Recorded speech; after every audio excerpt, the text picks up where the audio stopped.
우리 하나님 말씀은 에스겔 36장 32절에서 38절까지 보겠습니다. 제가 봉독하도록 하겠습니다. 나 주 여호와가 말하노라. 내가 이렇게 행함은 너희를 위함이 아닌 줄을 너희가 알리라. 이스라엘 족속아 너희 행위를 인하여 부끄러워하고 한탄할지어다. 나 주 여호와가 말하노라. 내가 너희를 모든 죄악에서 정결케 하는 날에 성읍들에 사람이 거접하게 하며 황폐한 것이 건축되게 할 것인즉 전에는 지나가는 자의 눈에 황무하게 보이던 그 황무한 땅이 장차 기경이 될지라. 사람이 이르기를 이 땅이 황무하더니 이제는 에덴 동산같이 되었고 황량하고 적막하고 무너진 성읍들에 성벽과 거민이 있다 하리니 너희 사면에 남은 이방 사람이 나 여호와가 무너진 곳을 건축하며 황무한 자리에 심은 줄 알리라. 나 여호와가 말하였으니 이루리라. 나 주 여호와가 말하노라. 그래도 이스라엘 족속이 이와 같이 자기들에게 이루어 주기를 내게 구하여야 할지라. 내가 그들의 인수로 양떼같이 많아지게 하되 제사 드릴 양떼 곧 예루살렘 정한 절기의 양떼같이 황폐한 성읍에 사람의 떼로 채우리라. 그리한즉 그들이 나를 여호와인 줄 알리라 하셨느니라. 아멘. 성경은 우리 인간이 어떠한 존재인지를 계속해서 증거하고 있습니다.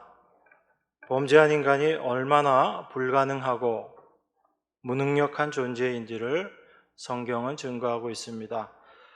그래서 우리가 성경을 볼 때마다 분명히 알아야지 되는 사실은 이 말씀을 통해서 우리 자신의 존재가 어떠한지를 우리는 날마다 발견하게 되는 것입니다.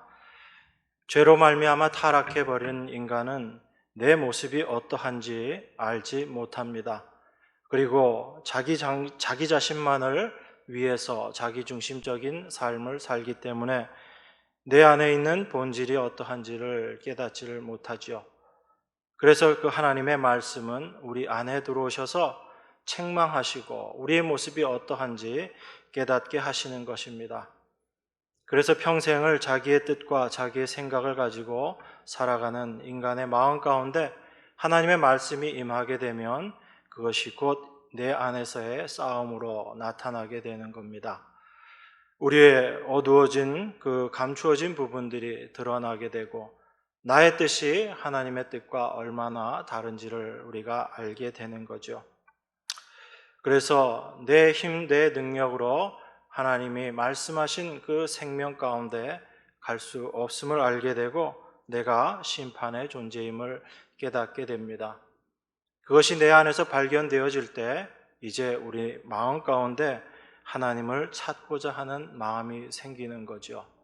그렇기 때문에 우리가 하나님을 찾고 하나님을 구하는 것조차도 내 의지, 내 뜻, 내 원대로 되는 것이 아니라 하나님께서 우리 안에서 역사하심으로 말미암아 되어지는 것입니다.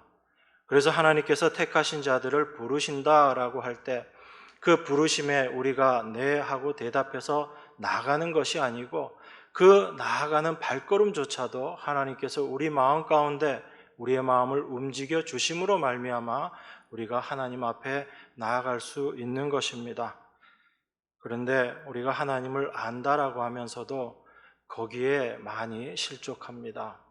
내가 뭔가 할 수 있다라는 생각을 하고 이전엔 내가 하나님을 몰랐기 때문에 할 수 없었지만 이제는 내가 하나님을 알기 때문에 내가 할 수 있다라고 그렇게 생각합니다. 그것이 우리가 하나님을 안다라고 하면서 또 다른 실수의 모습으로 우리가 들어가는 거죠.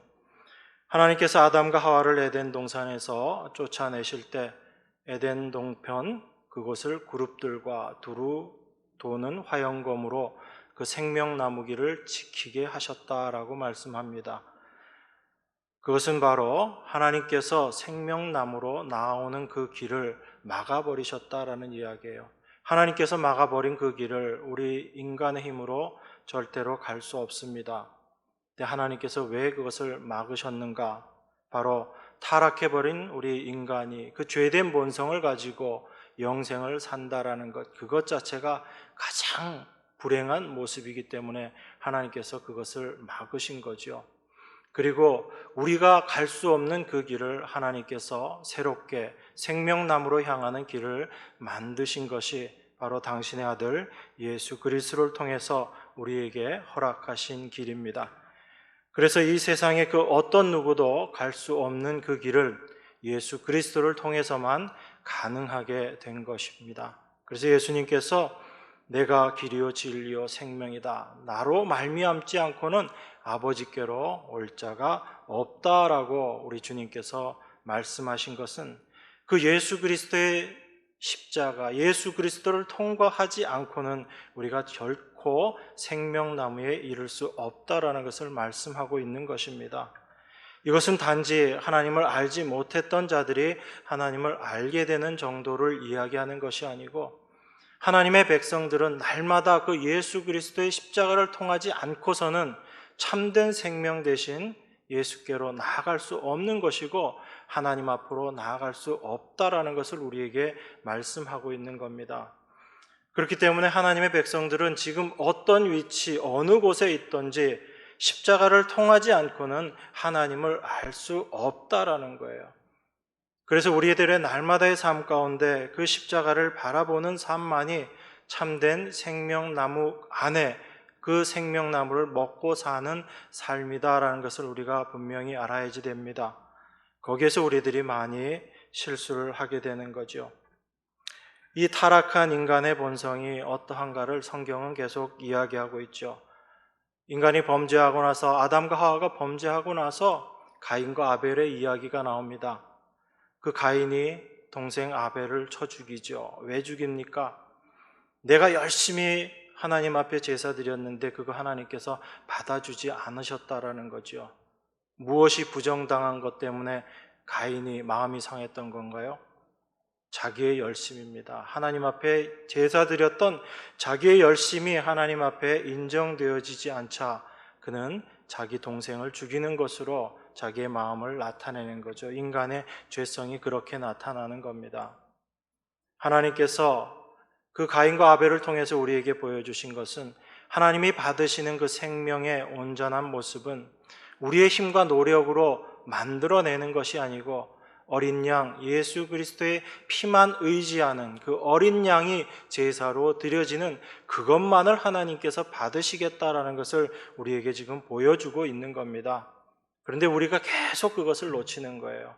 우리가 하나님 백성이 되었다라고 하면서도 그 하나님이 원하시고 바라고 하나님이 우리에게 말씀하시는 것이 무엇인지를 우리가 계속 놓치는 겁니다.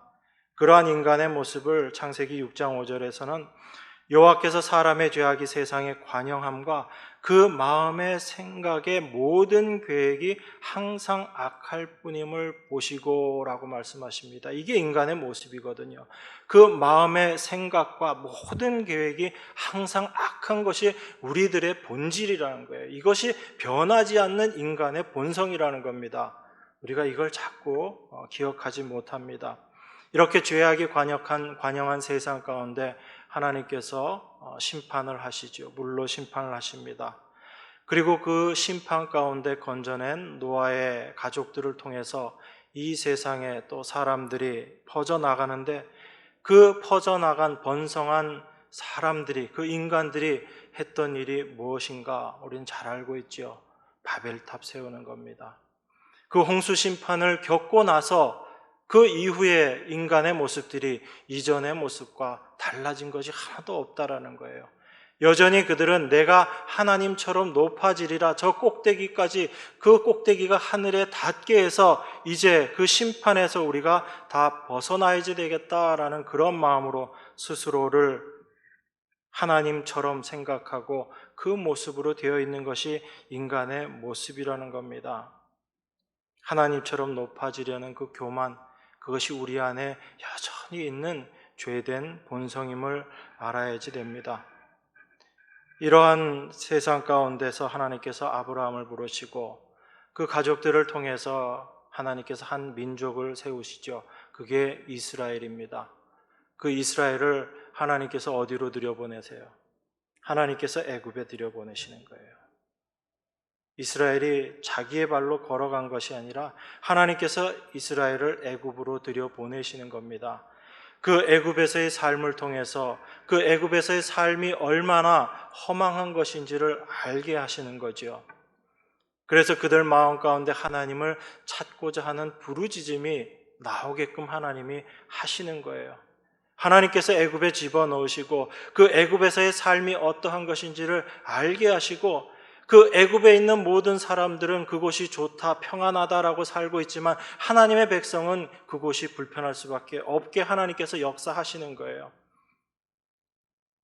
그래서 그 하나님의 백성들 마음 가운데 하나님을 찾는 부르짖음이 생겨나게 하시고 그들을 이제 애굽에서 건져내십니다.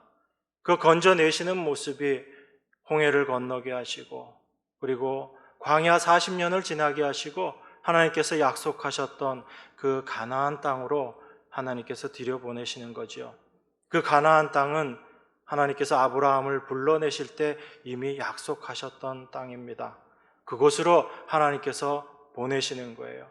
애굽에 보내신 것 자체가 목적이 아니라 그 애굽을 통해서 하나님께서는 가나안으로 당신의 백성들을 보내시기 위해서 그 일들을 다 행하신 거죠. 이스라엘 백성들의 애굽에서의 건져내심이나 광야 40년의 그 모든 시간들, 그 모든 일들을 통해서 어떤 모습이 드러납니까? 바로 하나님 백성이라고 하는 이스라엘의 죄된 모습들이 다 드러나는 거예요. 그들이 애굽에서 건져내심을 받았을 때도 그들의 힘이나 그들의 노력이 아니라 유월절 어린 양의 피로 말미암아 그들이 애굽에서 건져내심을 받았는데도 여전히 광야에서의 어떤 불편함, 내가 원하는 만큼의 삶이 되어지지 않을 때 그들은 다시 애굽으로 그들의 마음이 향하는 겁니다. 그것이 우리의 본성이라는 거예요. 그래서 그 광야 40년의 시간들을 통해서 우리 안에 있는 죄된 것들을 다 들춰내시는 겁니다. 그 죄를 가지고는 절대로 가나안에 들어갈 수 없다라는 것을 하나님께서 말씀하신 거죠. 그래서 모세를 가나안에 집어넣지 않으신 겁니다. 그럼 모세가 천국까지 못했느냐? 그게 아니죠. 성경의 말씀은 우리에게 무언가를 이야기해 주시는 겁니다. 그 이야기들을 통해서 우리는 하나님의 뜻이 어떠한 것이고 무엇이 하나님의 계획인지를 알아가는 거죠. 죄를 가진 자들은 절대로 가나안에 들어갈 수 없다라는 것을 모세를 광야 땅에서 죽게 하심으로 그걸 보여주시는 거예요. 죄로 말미암은 심판이 어떤 것인지를 우리에게 보여주신 것입니다. 그리고 그 이스라엘 백성들이 가나안으로 들어갈 때도 어떻게 들어가요? 내 힘으로 들어가는 게 아니잖아요. 언약궤 앞세우고 들어갑니다. 그 언약궤에는 무엇이 있어요? 어린 양의 피가 묻어있는 것이 바로 언약궤입니다.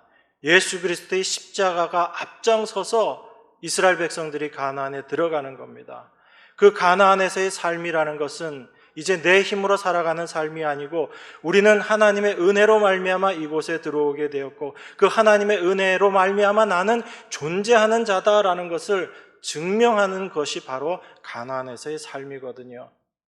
그러면 하나님의 은혜로 우리가 구원받은 백성이라면 우리가 진정 하나님의 은혜 가운데 있는 자들이라면 우리들의 날마다의 삶은 나의 나됨을 드러내는 것이 아니고 하나님이 나를 어떻게 존재케 하시고 하나님의 은혜가 무엇인지를 드러내는 자로서의 삶을 사는 것이 바로 우리들의 삶이라는 겁니다. 그게 우리가 이 땅에 존재해야지 될 목적인 거예요. 그것이 아닌 내가 이 땅에서 무언가를 이루어내어서 그것을 가지고 하나님께 영광 올려드리는 것이 하나님 백성의 존재 목적이 아니다라는 겁니다. 우리는 바로 하나님이 나를 어떻게 지금 이 자리까지 인도하셨는가를 드러내는 자로서의 삶을 사는 거예요. 그런데 이스라엘이 그 가나안에서 하나님께서 말씀하셨던 그 일들을 감당해내지를 못하는 거예요. 또 실패하는 모습으로 나타난 것이 이스라엘의 모습이죠. 그래서 하나님께서 그 이스라엘을 어떻게 하세요? 그들을 다 바벨론의 포로로 넘겨버리시는 겁니다. 하나님이 약속하신 그 땅에 거하면서도 여전히 하나님의 하나님 되심을 드러내지 못하는 그들을 하나님께서 바벨론으로 다 포로로 보내버리신 거예요. 그리고 나서 하나님께서 그들을 다시 회복시키시기로 작정하시고, 이미 하나님의 뜻 가운데 계셨던 일이지만 60년의 시간이 지나고 나서 그들을 다시 포로에서 돌아오게 하시는 겁니다. 그것이 에스겔 36장의 하나님의 뜻과 계획으로 우리에게 지금 말씀하고 있는 것입니다. 이 말씀이 바로 지금 우리가 어떠한 삶을 이제 살아야지 되는가를 우리에게 말씀하시는 그 하나님의 뜻입니다. 포로된 이스라엘을 하나님께서 돌아오게 하시겠다고 합니다. 그렇게 돌아오게 하겠다는 이유도 바로 우리들을 위한 것이 아니라 하나님께서 이스라엘을 바벨론의 포로로 흩으심으로 말미암아 더럽혀진 하나님의 이름을 다시 회복하기 위해서 하나님께서 그들을 다시 약속하신 그 땅으로 돌아오게 하시겠다라는 거예요. 그러니까 여러분, 우리가 말씀을 보다가 보면 하나님의 말씀에는 우리 인간의 어떠한 것도 들어가 있지 않아요. 하나님의 계획만 있습니다. 하나님의 뜻만 있어요. 그것은 무엇이냐면 하나님의 하나님 되심을 드러내는 거예요. 거기에 우리가 쓰임 받는 거예요. 그것이 도구로서의 인간의 모습입니다. 그런데 그 도구가 자꾸 착각을 하는 거죠. 내가 이렇게 좋은 도구가 되어서 하나님 영광 드러내는데 쓰임 받아야 되겠다고 스스로 자꾸 생각하는 겁니다. 그게 여러분 깨어져야지 돼요. 그게 깨어질 때만이 하나님께서 쓰시고자 하시는 대로 우리가 쓰임 받을 수 있는 겁니다. 그런데 그 일을 하나님께서 여러분 삶 가운데 행하시는 거예요. 당신의 부르신 자들의 삶 가운데 하나님께서 그 일을 하시는 겁니다. 그래서 우리를 깨트리시는 거예요. 우리를 어려운 고난 가운데도 집어넣으시는 겁니다. 그래서 나를 의지하지 않고 오직 하나님만 의지하는 자로 만들어 가시는 거예요. 그것이 하나님의 일하심입니다. 그 약속의 땅으로 돌아오겠다고 하나님께서 선포하시고 이제 이 일을 하나님께서 다 이루시겠다 그렇게 말씀하시죠. 36절에 뭐라고 이야기하나요? 너희 사면에 남은 이방 사람이 나 여호와가 무너진 곳을 건축하며 황무한 자리에 심은 줄 알리라. 나 여호와가 말하였으니 이루리라. 하나님께서 이루시겠다고 말씀하십니다. 그러시면서 37절에 뭐라고 이야기하세요? 나 주 여호와가 말하노라. 그래도 이스라엘 족속이 이와 같이 자기들에게 이루어 주기를 내게 구하여야 할지라. 내가 그들의 인수로 양떼같이 많아지게 할 것이다. 하나님께서 뭐라고 얘기하십니까? 나 여호와가 말하였으니 이거 다 이루시겠다라고 말씀하세요. 그러시면서 우리들에게 하시는 말씀이 그래도 이스라엘 족속이 이와 같이 자기들에게 이루어 주기를 내게 구하여야 할지라 이렇게 말씀하십니다. 근데 여기서 우리가 조금 고민해 봐야지 됩니다. 그것이 무엇인가 하면 하나님께서 우리에게 다 분명히 하나님께서 하시겠다라고 말씀하시면서 우리에게 그래도 너희들이 이렇게 이루어 주기를 내게 구하여야 한다. 구하라라고 말씀하시는 거예요. 그러면 하나님께서 왜 우리에게 구하라라고 말씀하시는가를 우리가 분명히 알아야지 됩니다. 우리는 성경에 무엇을 하라 하지 말란 이야기들을 보면 아무 생각이 없이 그것부터 먼저 지키겠다고 따르겠다고 나서요. 그런데 우리의 좋은 의도인 것 같지만 정말 우리가 놓치는 것이 있습니다. 우리 스스로가 정말 그 하나님 말씀대로 할 수 있냐라는 거예요. 내 모습이 어떠한지를 알지 못하고 말씀이 그렇게 나와 있으니까 하라는 거지라고 먼저 그렇게 나아갑니다. 하나님께서 지금도 우리에게 다 하시겠지만 그래도 너희들이 구해야 된다라고 이렇게 말씀하니까 그러면 우리가 구해야지 이렇게 먼저 생각을 하죠. 구하라는 그 의미가 무엇인지를 고민하지 않습니다. 하나님께서 이스라엘 위해서 구원을 다 계획하셨지만 그 계획을 이루는 그 조건으로 우리가 구하는 것이지 이렇게 우리들이 생각을 하는 거예요. 여러분 이 말씀 보실 때 그렇게 많이 생각하시잖아요. 하나님은 계획하시고 그 모든 것들 다 이루실 것이지만 우리가 구하느냐 구하지 않느냐에 따라서 그것을 이루시고 이루시지 않을 것이다 라고 이렇게 우리들이 많이 생각을 합니다. 그렇게 생각하면 하나님께서 말하셨으니 하나님께서 이루시리라라는 이 말씀하고 맞지 않는 거예요, 여러분. 하나님의 뜻과 계획이 인간이 어떻게 함에 따라서 인간의 조건에 의해서 하나님의 뜻과 계획이 이루어지고 이루어지지 않는다라고 생각하는 게 얼마나 모순인지를 우리가 먼저 생각해야지 됩니다. 물론 우리는 기도해야지 돼요. 하나님의 말씀대로 구해야지 됩니다. 하나님의 뜻이 이루어지기 위해서 우리가 구해야지 돼요. 구하지 말라는 이야기가 아니라 그 구함을 통해서 우리가 무엇을 올바르게 알아야지 되는가를 먼저 생각해야지 되는 겁니다. 인간이 기도하지 않으면 하나님의 뜻이 이루어지지 않는가요? 절대 그런 것이 아닙니다. 하나님은 하나님의 뜻을 이루어내시는 거예요. 그래서 우리는 도구라는 거예요. 도구라는 것은 하나님의 손에 붙잡혀서 쓰임 받는 것이지 도구 자신의 어떤 생각과 뜻과 의지를 가지고 행하는 것이 도구가 아니지요. 우리가 하나님의 도구로 쓰임 받기 위해서 하나님께서 우리를 쓰셔서 하나님의 뜻, 하나님의 일을 이루어내시는데 그곳에 우리가 쓰임 받는 것이 바로 도구인 우리들이라는 얘기예요.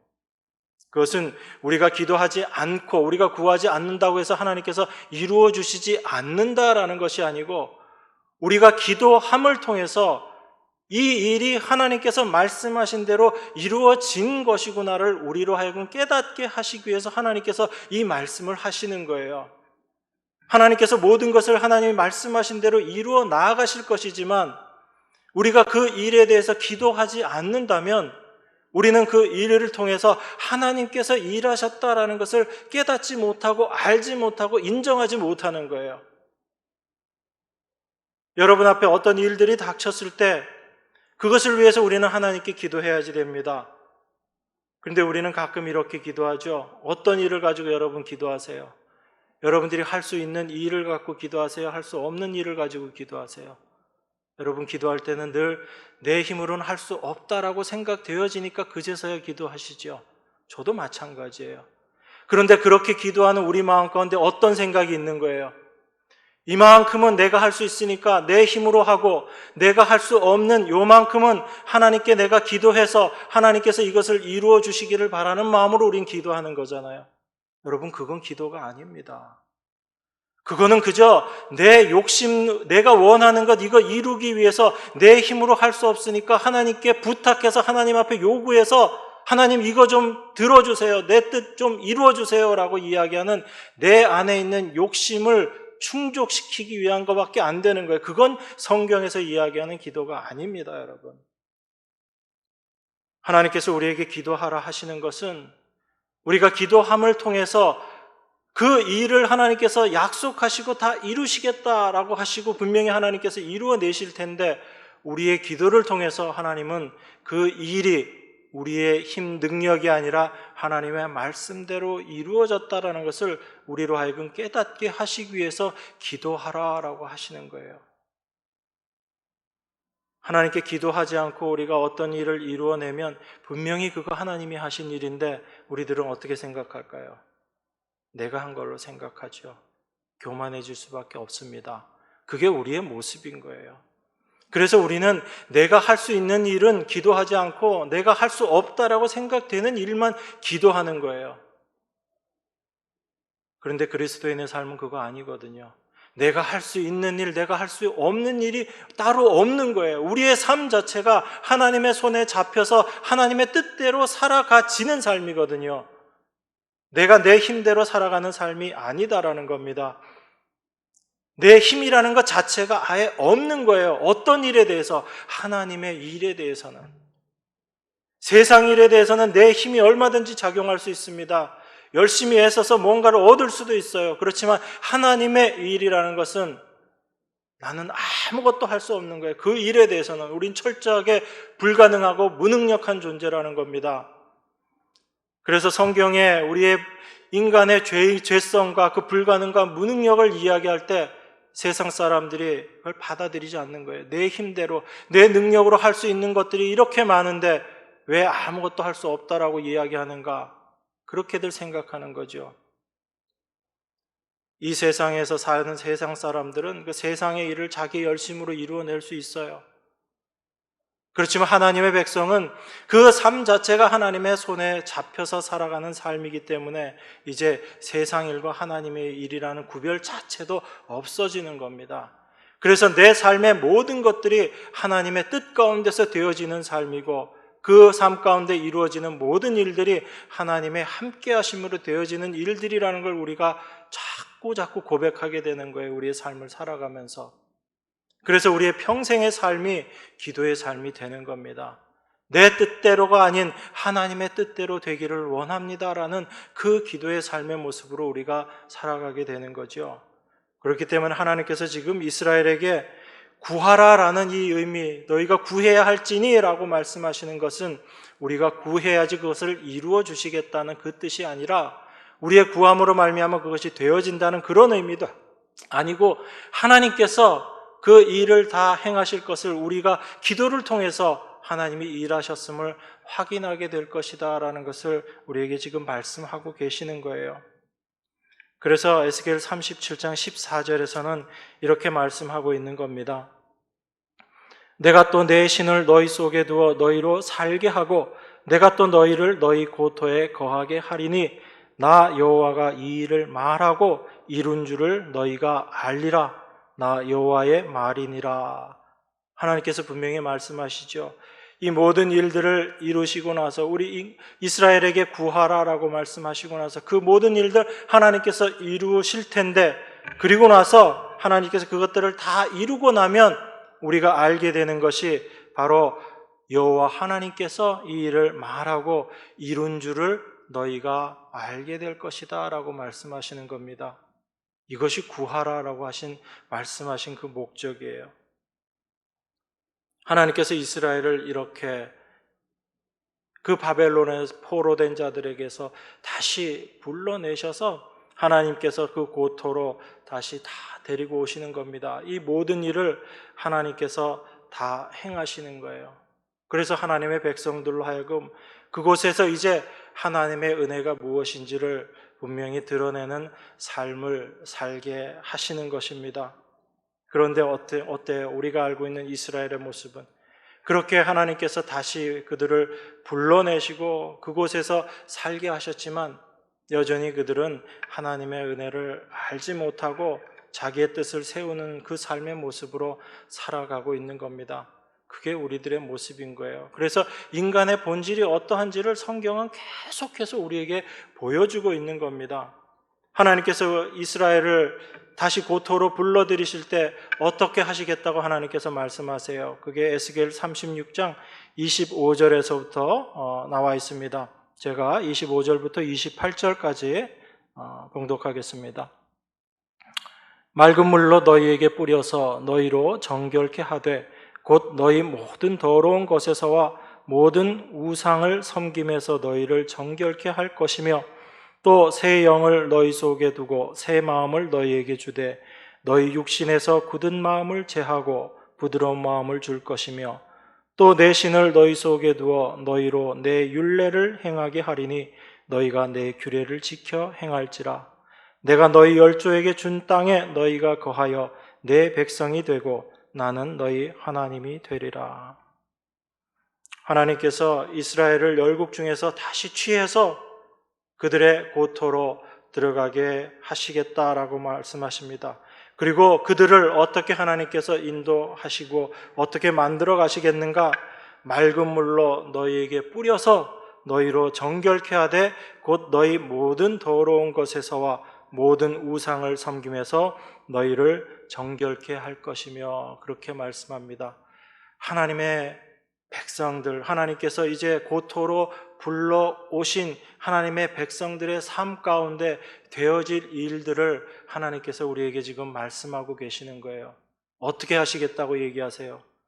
맑은 물로 너희에게 뿌려서 너희로 정결케 하되 하나님의 말씀으로 우리를 날마다 정결케 하시겠다라는 겁니다. 하나님의 말씀으로 우리를 깨끗게 하시겠다는 얘기예요. 그 하나님의 말씀이 우리를 깨끗게 하시는데 어떻게 깨끗게 하시겠다는 것인가? 모든 더러운 것에서와 모든 우상을 섬김에서 너희를 정결케 할 것이다 라고 이야기합니다. 우리의 더러움이 뭐라는 거예요? 지금 성경은 우리의 더러움이 바로 우상 섬김이라는 거예요. 여러분의 우상이 무엇이에요? 무엇이 여러분들의 우상입니까? 내가 하나님이 되어 있는 나를 위해서 살고자 하는 내 자신이 우상이잖아요. 이것이 깨어지지 않으면 절대로 그 더러움에서 벗어나지 못하는 거잖아요. 그래서 하나님의 말씀은 우리를 그 더러움에서 깨끗게 정결케 하시는데 우리 안에 있는 우상을 하나님께서 깨트리시는 거예요. 여전히 나가 중심이 되고 나의 생각, 나의 뜻을 버리지 못하고 있는 자기 사랑인 거죠. 이게 우상인 겁니다. 욕심이라는 것이 왜 생겨요, 여러분?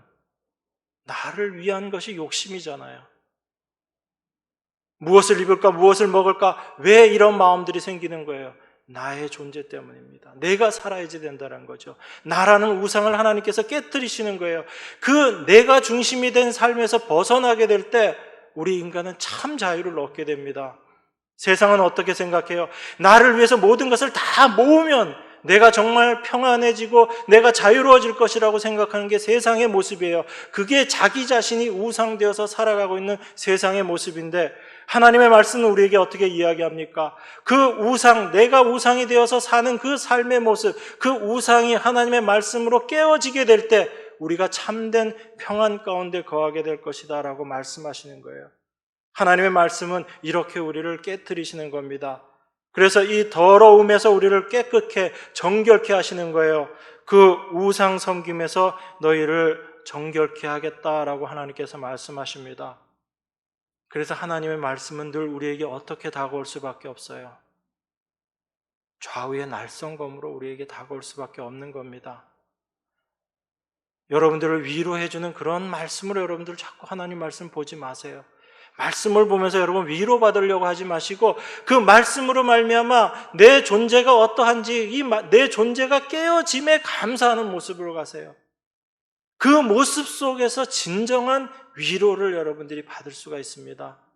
내가 할 수 없는 이 일을 오늘 또 하나님께서 말씀을 통해서 이루셨구나. 그 하나님 앞에 내 마음이 향하게 될 때 참된 위로함이 있는 겁니다. 세상의 그 어떤 것들로도 내 마음을 위로하지 못하거든요.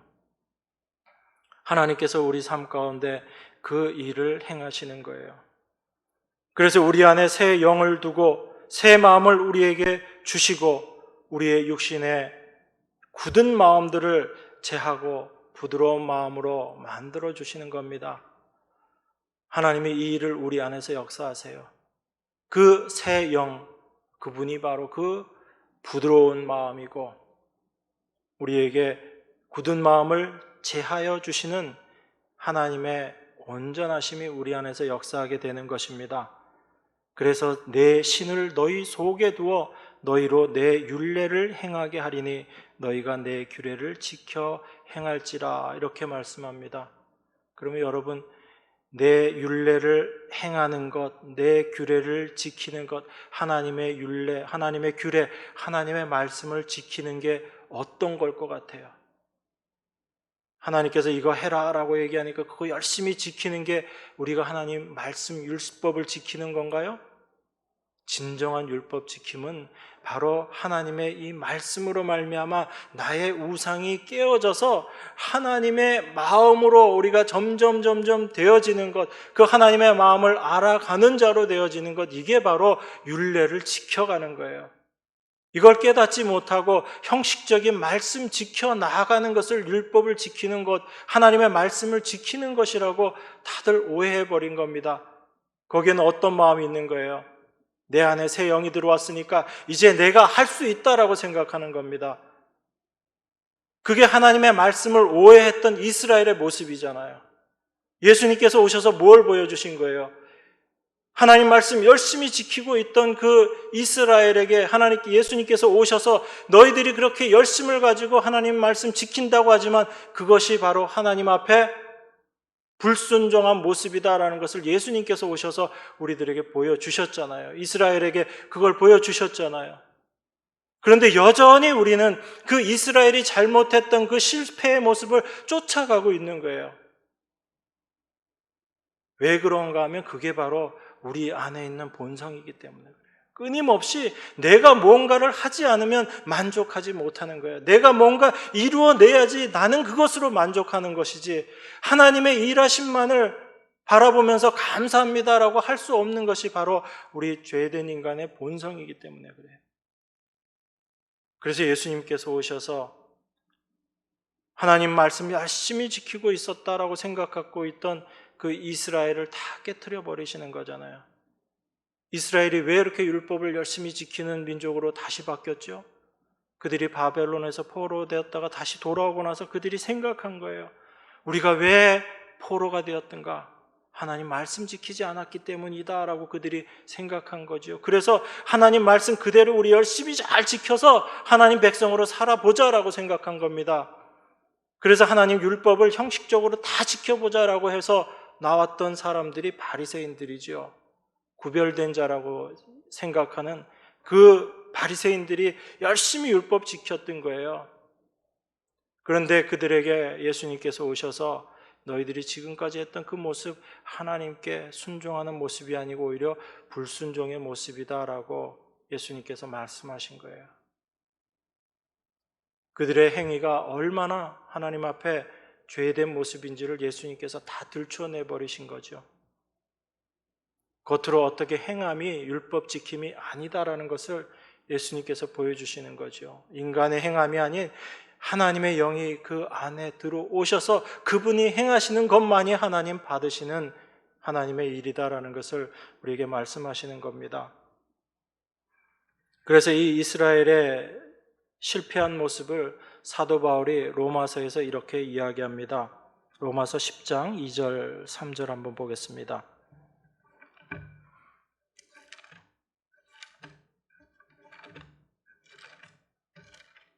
로마서 10장 2절 3절 내가 증거하노니 저희가 하나님께 열심히 있으나 지식을 쫓은 것이 아니라 하나님의 의를 모르고 자기 의를 세우려고 힘써 하나님의 의를 복종치 아니하였느니라.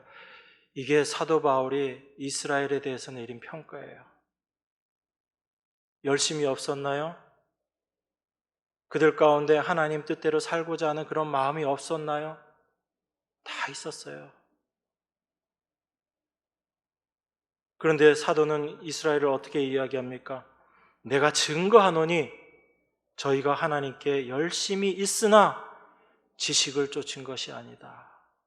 참된 지식인 예수 그리스도를 쫓은 것이 아니다라는 얘기죠. 하나님 말씀을 쫓은 것이 아니다는 얘기죠. 자기의 열심을 쫓은 거예요. 자기의 가능성을 쫓은 겁니다. 우리가 하나님 말씀 다 지켜 행할 수 있다라는 자기 자신을 쫓은 거죠. 그 모습이 어떻게 됐다고 얘기합니까? 하나님의 의를 모르고 자기 의를 세우려고 힘써 하나님의 의를 복종치 아니하였느니라. 하나님 말씀 따르겠다고, 하나님 말씀 지켜내겠다고 그렇게 이스라엘이 살았는데 그 삶의 모습을 사도는 어떻게 증거하는 거죠? 하나님의 의를 모른다고 이야기합니다. 하나님의 의를 모르고 오히려 자기의 의를 세우려고 힘써 하나님의 의를 복종치 않았다라고 얘기해요. 여러분, 왜 우리가 하나님의 말씀을 올바로 알아야지 되는지 사도의 말씀을 통해서 우리가 확인을 해야지 되는 거예요. 우리는 우리가 뭔가 열심히만 하면 하나님께서 받아주시지 않겠나 이렇게 생각합니다. 이렇게 열심히 하는데 하나님 그래도 선하신 하나님인데 이해해 주시지 않겠나? 그런데 사도는 뭐라고 이야기해요? 하나님의 의를 복종치 아니했다고 얘기합니다. 힘써서 하나님의 의를 복종치 않았다고 이야기해요. 이게 지금의 교회의 모습입니다. 교회에 열심이 없나요? 그 누구보다 열심히 있죠. 새벽기도 하루 빠지는 것 정말 목숨보다 더 중하게 생각하는 사람들이 얼마나 많습니까? 성경을 몇 독을 했다라는 게 얼마나 큰 자랑이 되고 하루에 성경 몇 시간 읽었다라는 게 얼마나 큰 자랑이 됩니까? 몇 시간 기도했다라는 것, 그것 다 하나님께 드린 시간이라고 생각하면서 얼마나 열심을 해요. 봉사도 안 하나요? 봉사도 많이 합니다. 헌금도 많이 해요. 그런데 그 모든 것들이 나의 의를 세우기 위해서 하나님의 의에 오히려 힘써서 복종하지 않는 모습일 수 있다라는 거예요. 여러분, 기도하고 말씀 보고 그 모든 것들이 잘못됐다는 거 제가 말씀드리는 거 아니잖아요. 우리의 열심이 무엇을 향해 있는지를 우리가 알지 못하면 우리는 늘 이런 잘못된 길로 갈 수밖에 없는 것이 우리들의 모습입니다. 그래서 매 순간순간 하나님의 말씀이 나를 깨우쳐 주시지 않으면 우리는 하나님의 말씀과 벗어난 하나님의 의가 아닌 내 의를 세우려고 열심 내서 살아갈 수밖에 없는 게 바로 우리들 모습이라는 거예요. 이걸 여러분들이 먼저 인정하셔야 됩니다. 이게 인정되지 않으면 여러분들은 아주 잘못된 신앙생활을 할 수 있어요. 정말 열심히 하나님 앞에 봉사하고 열심히 삶을 살았다고 하지만 나중에 하나님 앞에 어떤 모습으로 서야 되는지를 우리가 늘 생각해야지 됩니다. 우리는 우리의 행함 가지고 하나님 앞에 서는 자들이 아니에요. 바로 예수 그리스도의 십자가의 은혜만을 앞세우고 하나님 앞에 서야지 되는 자들이 바로 우리들입니다. 그 의의 옷을 힘입고 예수 그리스도를 옷 입고 우리들이 하나님 앞에 서야지 되는 자들이라는 걸 늘 생각하셔야 돼요. 그래서 하나님께서 당신의 백성들의 삶 가운데는 이 일을 하시는 거예요. 그 맑은 물로 우리를 깨끗게 하시는 그 일을 하시는 거예요. 심한 얘기가 될 수 있지만 하나님 백성 아닌 자들은 어떻게 할 것 같아요? 내버려 두시는 거예요. 자기의 열심에 만족하면서 살게 하나님께서 내버려 두시는 겁니다. 그게 바로 하나님의 심판이라고 로마서에서 이미 사도가 우리에게 이야기했잖아요. 여러분들을 치시는 하나님의 그 치심이 은혜인 줄 알아야 돼요. 그걸 알 때 내 삶에 찾아오는 고난이 감사가 되는 겁니다. 나를 내 뜻대로 살지 않게 하시는 하나님의 은혜라는 것을 알게 하시고 하나님의 뜻 가운데로 살게 하시는 하나님의 열심이라는 것을 우리가 알게 되는 거죠. 그러한 삶 가운데 여러분 감사함이 나오지 않겠어요? 고난이 와도 감사할 수밖에 없습니다. 눈물을 흘리면서도 눈물 흘리며 감사하는 거예요. 하나님, 나에게 이 고난 주셔서 감사합니다. 늘 이 고난 저에게 있게 해 주십시오라는 기도 여러분들 하게 될 거 아니에요. 그게 기도예요, 여러분.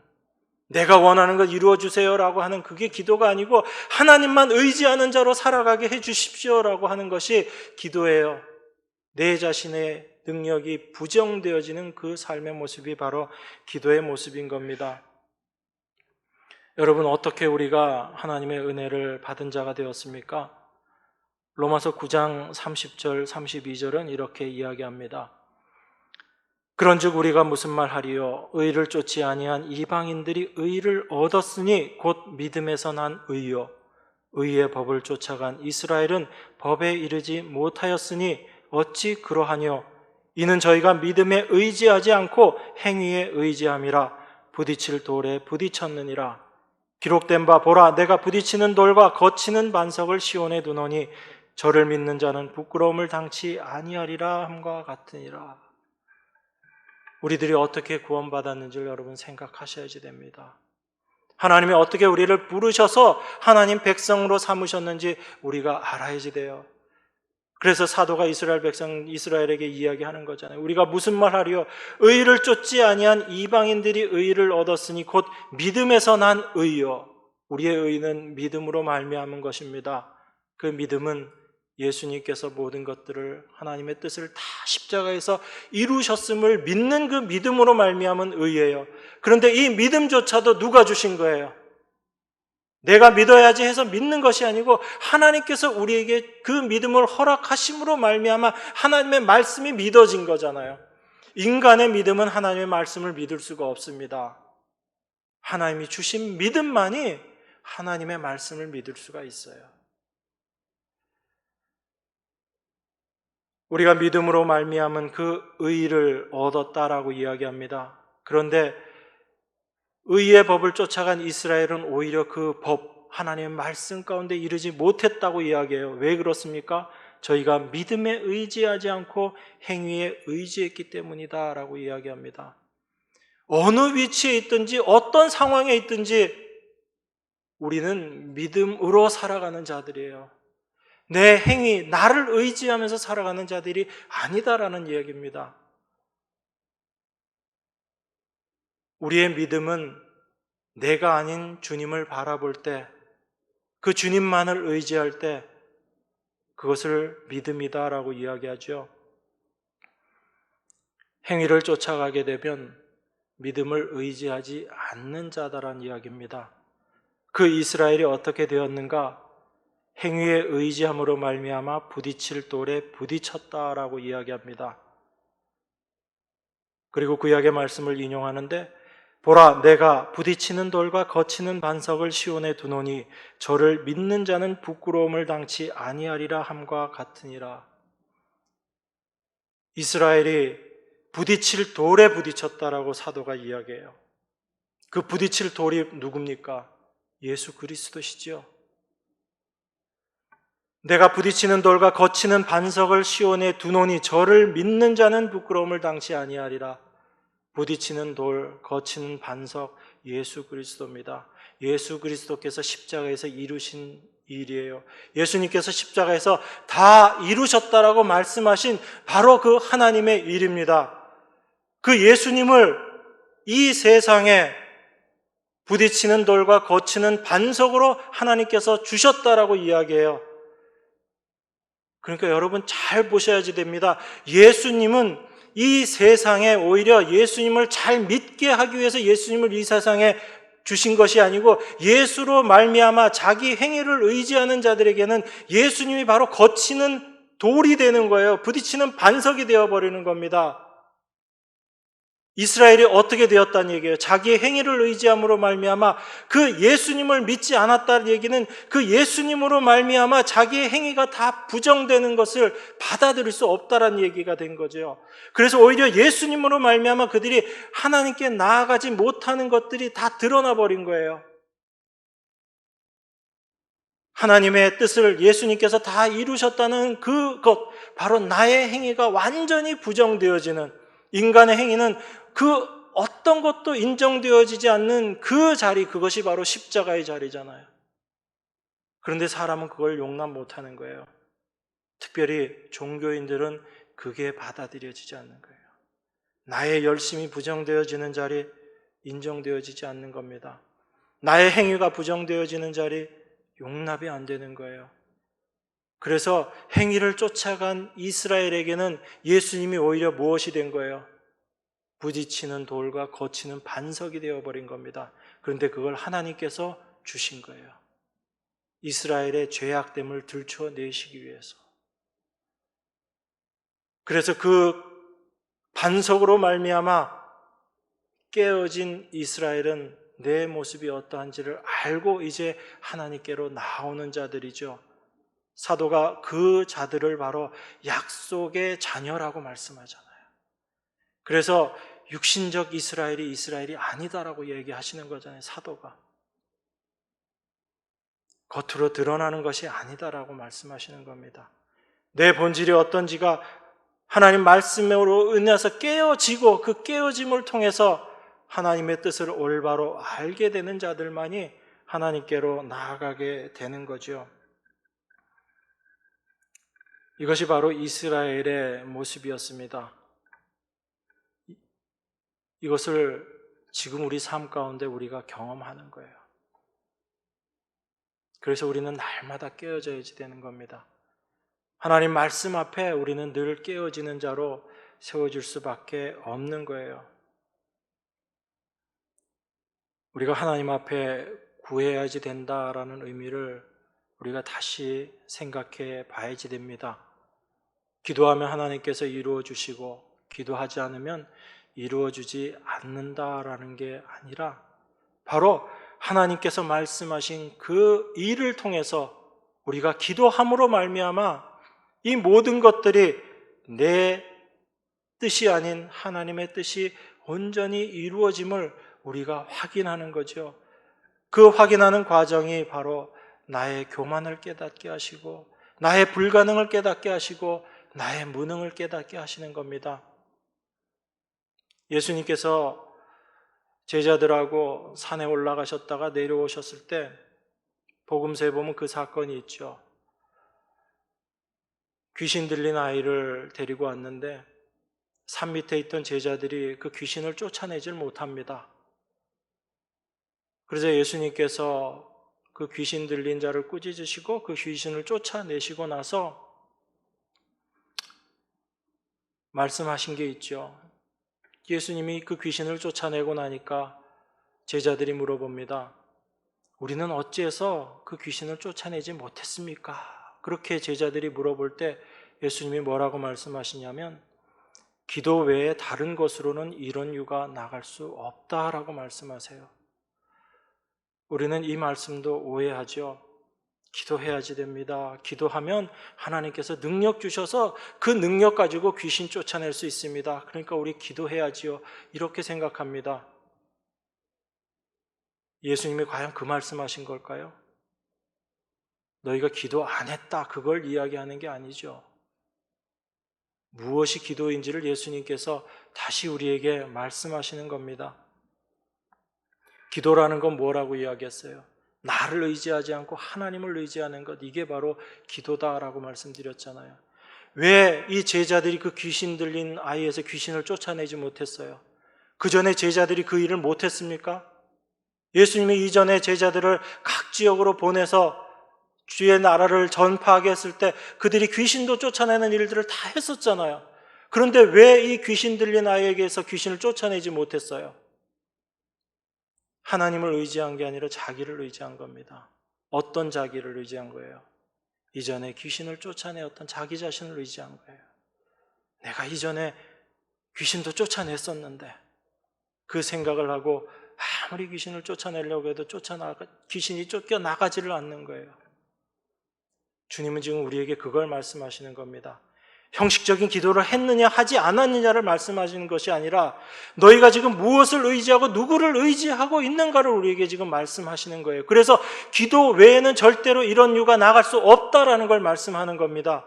기도하면 능력 주신다는 이야기가 아니라 내 힘으로 하는 것이 아니라 귀신 쫓아내는 것, 귀신 잡힌 자로 살고 있는 우리들이 그 귀신 잡힌 모습에서 벗어나는 것은 나를 의지하는 것이 아니고 하나님을 의지함으로 하나님만이 그 일을 하실 수 있다는 것을 우리에게 보여주고 계시는 거거든요. 그래서 기도 외에는 이런 유가 나갈 수 없다라는 겁니다. 이 모든 것들이 우리가 말씀을 볼 때 분명히 알아야지 되는 내용들이에요. 성경은 이 얘기밖에 하고 있지 않아요. 사실은 단적으로 말씀드리면 우리 모습이 어떠한지를 깨닫게 하시고 우리의 죄된 본성을 들추어내시고 나를 의지하지 않고 하나님만 의지하는 자로 세워가는 것이에요. 그게 하나님께서 우리에게 약속하신 온전한 자예요. 하나님의 거룩한 백성들입니다. 그게 바로 세상과 구별되어 있는 거룩한 자의 모습인 거예요. 거룩이라는 게 무슨 뜻이죠? 분리거든요. 세상은 어떻게 살아갑니까? 나를 의지하면서 살아가요. 내 힘을 키우기 위해서 살아가고 내 능력을 키우기 위해서 살아가는 것이 세상입니다. 그 세상에 내 능력을 부인하고 내 힘을 부인한다는 것이 얼마나 고난 가운데서 사는 삶이에요. 그래서 성도의 삶은 이 세상에서의 성도의 삶은 삶 자체가 고난인 거예요. 여러분에게 어떤 어려움이 닥쳐와서 고난인 것이 아니고 세상과 다른 원리를 가지고 살아야지 되는 성도의 삶 자체가 바로 고난인 거예요. 그런데 그 삶의 모습, 그 원리를 가지고 살아가는 삶이 바로 거룩한 삶이라는 겁니다. 이게 구별된 자로서의 삶의 모습인 거예요. 여러분들이 대단히 거룩한 일을 해서 거룩한 자가 되는 것이 아니라 그 하나님의 뜻이 여러분 안에 임해서 그 하나님의 삶의 원칙, 하늘의 원칙, 하늘의 원리를 여러분 삶에 하나님께서 주실 때 그 삶으로 여러분들이 살아가게 될 때 거룩한 자의 삶인 거예요. 그래서 이건 우리의 힘으로 사는 삶이 아닌 겁니다. 하나님께서 우리 안에서 하시는 일이죠. 그래서 예수님께서 똑같은 이 일을 이야기하시면서 마태복음에서 뭐라고 얘기하세요? 너희 믿음이 적은 연고다라고 말씀하십니다. 너희 안에 한 겨자씨만한 믿음만 있었어도 저 산을 다 옮길 텐데 너희가 못한다는 얘기예요. 그럼 믿음이 적다라는 얘기는 믿음이 있다 없다? 없다는 얘기죠. 우리 안에 믿음 없어요, 여러분. 우리 안에 있는 믿음은, 참된 믿음은 하나님 주신 그 믿음밖에 없는 거예요. 우리가 나를 의지하는 그 어떤 것도 믿음이 아니라는 얘기입니다. 우리는 믿음 없음을 먼저 고백해야지 돼요. 하나님, 나에겐 정말 하나님을 믿는 그 믿음 없습니다. 나는 하나님을 정말 사랑하고자 하는 그 사랑하는 마음도 없는 것이 납니다. 나는 나 자신만을 사랑하는 존재입니다. 라는 것이 여러분 안에 먼저 깨달아져야 돼요. 그게 여러분 안에 드러나야지 됩니다. 이게 내 모습이라는 게 먼저 밝히 드러나야, 그래야 우리가 하나님께로 나아가게 돼요. 그래서 하나님께서 그 일을 하시는 거예요. 내가 정말 하나님 사랑하지 않는구나. 나만을 사랑하는 존재구나 라는 걸 알게 하시는 거예요. 그걸 우리가 알게 될 때 우리의 시선이 하나님께로 향하게 됩니다. 여러분, 그렇기 때문에 성도의 삶이라는 건요, 처음부터 끝까지 하나님께서 주관하시고 만지시고 역사하는 삶이에요. 내가 하나님 뜻대로 무언가를 했다라고 하게 되면 우리는 한 일을 가지고 생각하지만 성도가 생각해야지 되는 것은 뭐냐면 내 마음 가운데 이 일을 하게끔 하는 그 마음을 주시고 그리고 이 일을 할 수 있는 능력과 힘을 주셔서 하나님께서 그 일들을 온전히 이루어 가시는 나를 통해서 그 일을 이루어지심을 정말 감사합니다라는 그것이 성도가 깨달아야지 되고 성도가 알아야지 되는 내용이에요. 그걸 알지 못하면 우리는 내 행위, 내 자신만을 생각하면서 살아가게 됩니다. 그래서 하나님께서 우리를 깨치시는 거예요. 우리를 깨끗한 물로 우리를 씻고 우리의 더러움을 하나님께서 깨끗게 하시겠다는 거예요. 그 더러운 모습, 바로 우상 섬기는 모습에서 우리를 깨끗게 하시겠다는 거예요. 이것이 우리 삶 가운데 하나님께서 날마다 역사하고 계시는 그 역사하심의 모습입니다. 예수님께서 기도하셨죠. 우리에게 기도를 이렇게 해라 말씀하시면서 하나님의 뜻, 그 하나님께서 그 뜻이 하늘에서 이루어진 것 같이 땅에서도 이루어질 것이다. 이걸 우리에게 기도하라고 말씀하시잖아요. 그건 뭐예요? 하나님께서 뜻하시고 하나님께서 다 이루신 것처럼 이 땅, 바로 우리 안에서도 하나님께서 그 일을 이루시기를 기도해 달라는 이야기예요. 그래서 세상은 일용할 양식으로 만족 못하지만 하나님의 백성은 일용할 양식으로도 감사하는 거예요. 세상은 내일 것을 준비하느라고 분주하지만 하나님의 백성들은 오늘 주신 것으로 감사하면서 사는 거예요.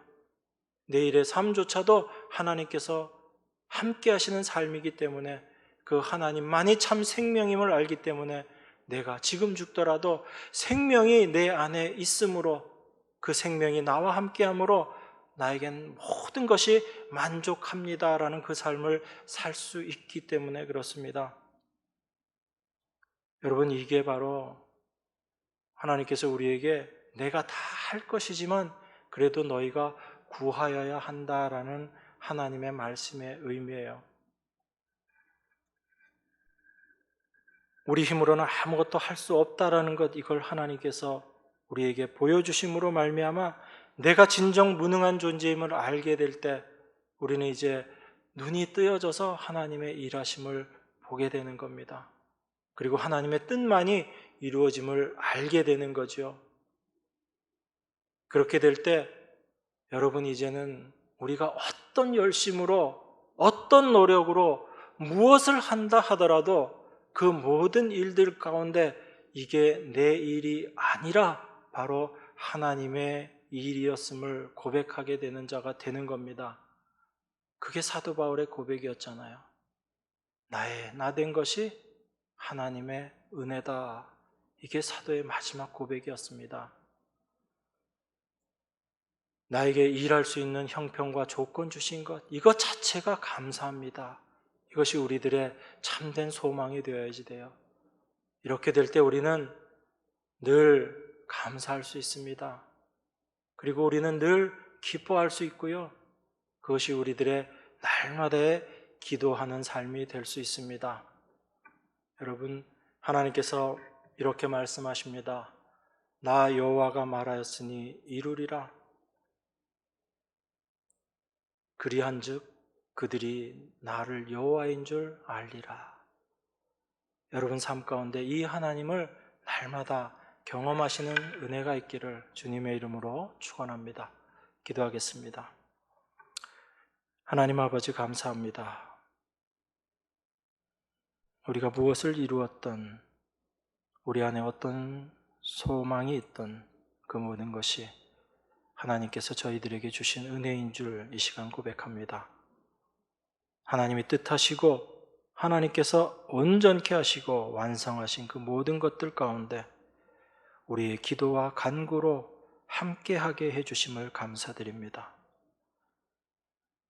우리의 죄된 본성들 다 들춰내시며 내 안에 있는 그 우상이 깨끗해 제하여지는 그 하나님의 역사가 날마다 우리 안에서 있기를 원합니다. 그 하나님만 소원하는 저희들 되게 하여 주시옵소서. 예수 그리스도께서 십자가에서 다 이루신 완성하신 그것이 주님 주신 믿음으로 말미암아 우리 안에 믿어지게 하시고 하나님 은혜 말미암아 날마다 살아가는 저희들 될 수 있도록 하나님 축복하여 주시옵소서. 귀하신 예수 그리스도 이름으로 기도드리옵나이다. 아멘.